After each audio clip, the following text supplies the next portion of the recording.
This is Fernando doing another video for the Modern Survivalist, and in this video I'm going to explain how to use a Glock in under 3 minutes. It's come to my attention that many of my viewers don't own Glocks or maybe even firearms at all because of age or restrictions depending on where you live, or maybe you don't even like guns. You should still know how to use a Glock, which is by far the most popular handgun for law enforcement, military, and for most civilian markets. First of all, basic gun safety: keep the gun, consider it always loaded and ready to fire, therefore keep it always pointed in a safe direction. Always keep your finger off the trigger guard and instead on the side of the frame, like so. Know your target and what's behind it.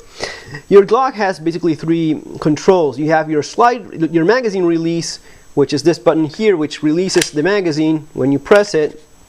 You have your slide release, which releases the slide, which when the gun is empty, the slide is going to be staying backwards in this position so that when you insert a fresh magazine with ammunition, it is ready to fire once you release the slide. You can also release it by holding firmly the slide, pulling it back, letting it fly forward.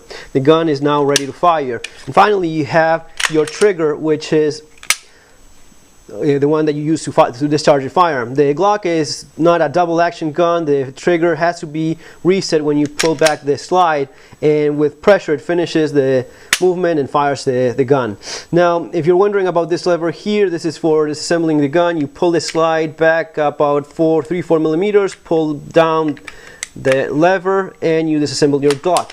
But it goes beyond the reach of this video. So as to load your magazine, keep it firmly pressed against a hard surface table, and with your thumbs push down and pull backwards, and you fully load your 17 rounds. Once that's done, you insert your magazine, tap it firmly, you firmly grasp your slide, pull it back and let it fly forward. Your gun is now ready to fire. Keep it aligned with your forearm, your barrel, slide all in the same line, and finish the grip with your support hand and your thumbs, like so. When you're ready to fire, align your sights with your target, put pressure in your trigger until it discharges. Automatically it's going to be ejecting the empty case, and then you release a little bit of pressure until the trigger resets, and then it's ready to fire again by pulling the trigger. Same thing happens again until you finish shooting or the gun runs out of ammunition. Now, one final thing: if you happen to pick a gun in terrorist attack, active shooter situation, and you need to use it, the first thing you should do is rack the slide firmly so as to chamber around in case there's not one in the chamber already, or clear a malfunction, which may also be a possibility. Guys, that's how you use a Glock in under 3 minutes.